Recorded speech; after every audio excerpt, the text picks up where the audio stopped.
ये कहना चाहता हूँ मैं कि देश के प्रधानमंत्री को थोड़ा सा आंख खोल के काम करिए। देश में क्या हो रहा है? जो जाने गई है वो क्या वो वापस आ सकती हैं? मैं कहना चाहता हूँ जो जाने गई है वो वापस आ सकती हैं? जितने लोग घायल है वो वापस ठीक हो सकते हैं? कब तक ठीक होंगे? और कब उन पर जो लोगों ने ये काम किया कब उनको पकड़ा जाएगा? कब उनको फांसी का फंदा दिया जाएगा? और दूसरी बात, ये इस पे रोकथाम कब लगेगी?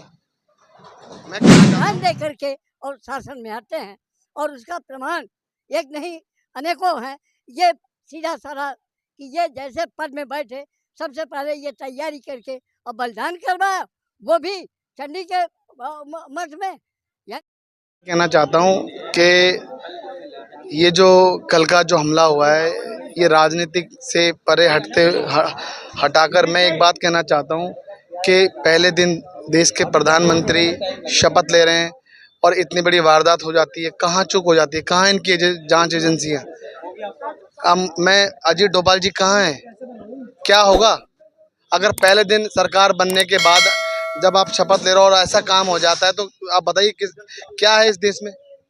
मैं बता देना चाहता हूँ, आपका ध्यान उस ओर आकर्षित भी करना चाहता हूँ कि अक्षरधाम मंदिर पर हमला हुआ था, संसद भवन पर हमला हुआ था, उरी हमला हुआ था और भी तमाम तरह के पठानकोट पे हमले हुए थे, पुलवामा हमला हुआ था और ये कल का हमला हुआ है। तो मैं कहना चाहता हूँ कि देश के प्रधानमंत्री को इन चीज़ों से कोई लेना देना नहीं है। 370 उन्होंने बड़ी बड़ी बातें बोली थी कि 370 अब हमने लागू कर दिया है, अब ऐसे चीज़ों पे रोकथाम लग जाएगी। तो ये रोकथाम कब लगेगी? ये आग कब बुझेगी? एक सर के बदले 10 सर लेकर आने की बातें कहते थे। आप मुझे बताइए कि देश में पाकिस्तान के जो आतंकवादी जो वहाँ से घुसपैठ हो रहा है वो कब रुकेंगे? कब उनको रोकेंगे? चंदा ले लेके वो, जब आप बताइए इलेक्ट्रोल बॉन्ड से जब पाकिस्तान की कंपनी से चंदा लेंगे तो क्या इन पर रोकथाम नहीं होनी चाहिए? हैं? पाकिस्तानी कंपनी से सब चंदा लिया उन्होंने। ये मैं नहीं कह रहा, ये खूब ये एसबीआई के आंकड़े हैं कि कौन सी कंपनी किस किस लोगों से इन्होंने लिया है। मगर ये राजनीति का विषय नहीं है। मगर सिर्फ ये कहना चाहता हूँ मैं कि देश के प्रधानमंत्री को थोड़ा सा आंख खोल के काम करिए। देश में क्या हो रहा है? जो जाने गई है वो क्या वो वापस आ सकती हैं? मैं कहना चाहता हूँ जो जाने गई है वो वापस आ सकती हैं? जितने लोग घायल है वो वापस ठीक हो सकते हैं? कब तक ठीक होंगे? और कब उन पर जो लोगों ने ये काम किया कब उनको पकड़ा जाएगा? कब उनको फांसी का फंदा दिया जाएगा? और दूसरी बात, ये इस पे रोकथाम कब लगेगी? मैं कहना चाहता हूँ हटने से और इस कश्मीर में हमला होने के बाद कैसे देखते हैं आप? मैंने आपको बताया ना कि कितने हमले हुए हैं, कब इस पे जांच होगा? जब जब भारतीय जनता पार्टी की सरकार रहती है तब तब ऐसे आतंकी हमले होते हैं। मैं एक लिस्ट दे दूंगा आपको कितने आतंकी हमले हुए हैं। क्या देश को डराने वाला काम करते हैं आप लोग? और जब एक आतंकी हमला होता है तो दूसरे के लिए उनको तैयार रहना चाहिए।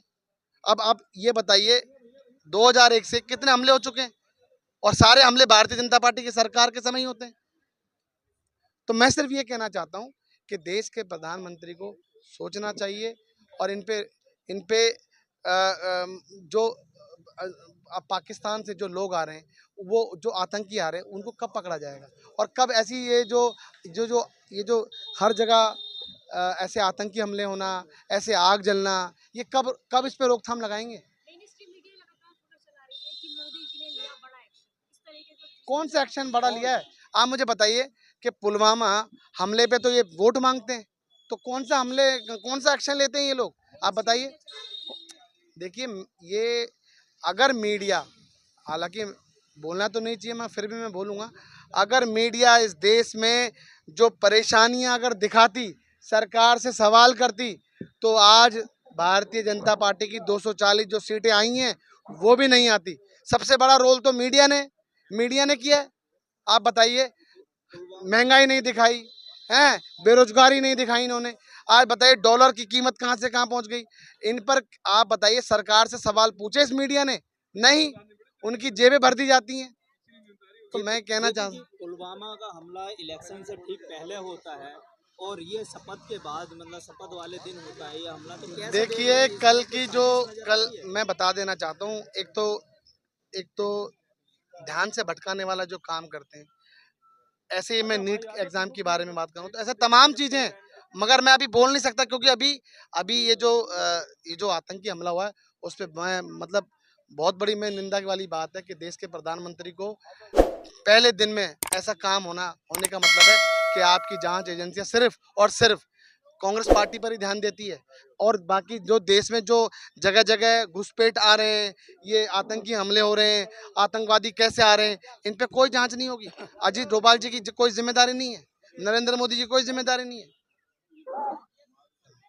हाँ बाबा क्या कह रहे थे? इसमें जो कल हंगामा हुआ कश्मीर में, मैं एक बुजुर्ग इस हैसियत पे कि जब जब नरेंद्र मोदी शासन में आए, जैसे चीफ मिनिस्टर जब हुए गुजरात के, तब इन्होंने बलिदान दे करके आए और बलिदान देते हुए ये चले आए। इसका मतलब कि नरेंद्र मोदी एक तांत्रिक कभी कह रहे थे कि हम उसमें बैठे हुए किसी गुफा में, अभी चुनाव चल रहा था तो एक गुफा में जा करके वहाँ तंत्र सिद्ध कर रहे थे। तो इसका मतलब कि ये पहले पब्लिक का बलिदान दे करके और शासन में आते हैं और उसका प्रमाण एक नहीं अनेकों हैं।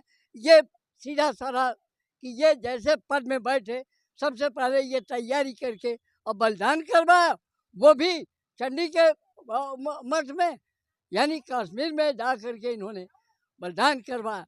तो ये तांत्रिक जो प्रधानमंत्री बैठा हुआ है, यह राष्ट्र के लिए बड़ा घातक होगा और सिद्ध हो रहा है कि ये और अभी कुछ तैयारी करके बैठे हुए। तो इसलिए इस पब्लिक का जो ध्यान दूसरी तरफ मोड़ करके और धर्मवाद की बात करते हुए और धर्म के क्षेत्र में जा करके ये सिद्ध हो गया कि ये पहले बलिदान की वो करते हैं, हवन की। तो ये हवन करते हुए पब्लिक का ये हर इनके मुख्यमंत्री पद से गुजरात से शुरू हुआ, तो ये कंटिन्यू ये करते चले आ रहे हैं। पिछले पुलवामा में करवाए, फिर वो हुआ, आज देख लीजिए पद ग्रहण करने के पहले इन्होंने हवन करवा दिया कितने लोगों का। तो इसलिए ये चंडी के द्योतक और ये